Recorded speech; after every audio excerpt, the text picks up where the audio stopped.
what we're going to do is we're going to start asking some questions in the order of the speaker's appearance on the event. So I'm going to start with Giancarlo Scaccia, and here's a question for you. Where do you see ANDA litigation in the near term? From the near term, I think that ANDA litigation will continue to rise as research and development continues to increase, particularly, as a result of that lag time between that COVID afforded them.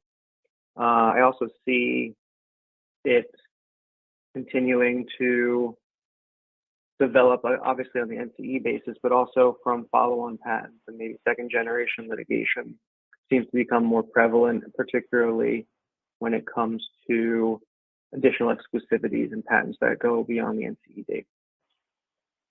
Very good. Thank you for that, Giancarlo. Let's move on and present a question to Alison Baldwin. Alison, given the limited venue options for Hatch-Waxman cases now, do you have any suggestions on how to handle the likely parallel litigations in multiple jurisdictions that are likely to result from this?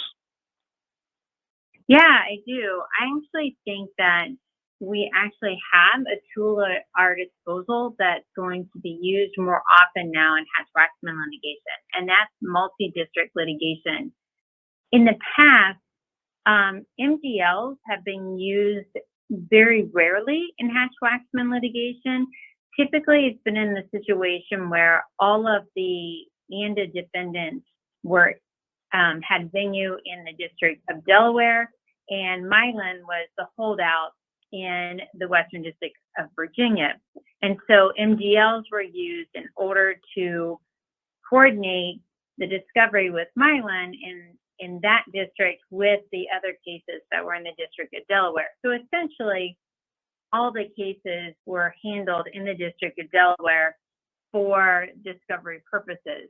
But I think that sets the stage of how they could be used now, where you're going to have situations where you're going to have more than just two districts involved if you have several ANDA filers. And you can use multi-district litigation in order to coordinate important things like discovery and the Markman hearing and even expert discovery.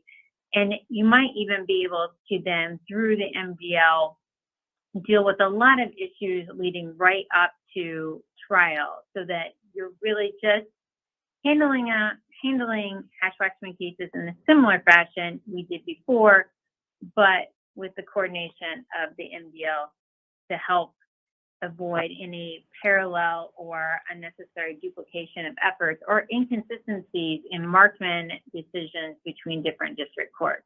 So that's my expectation, an increase in MDL usage.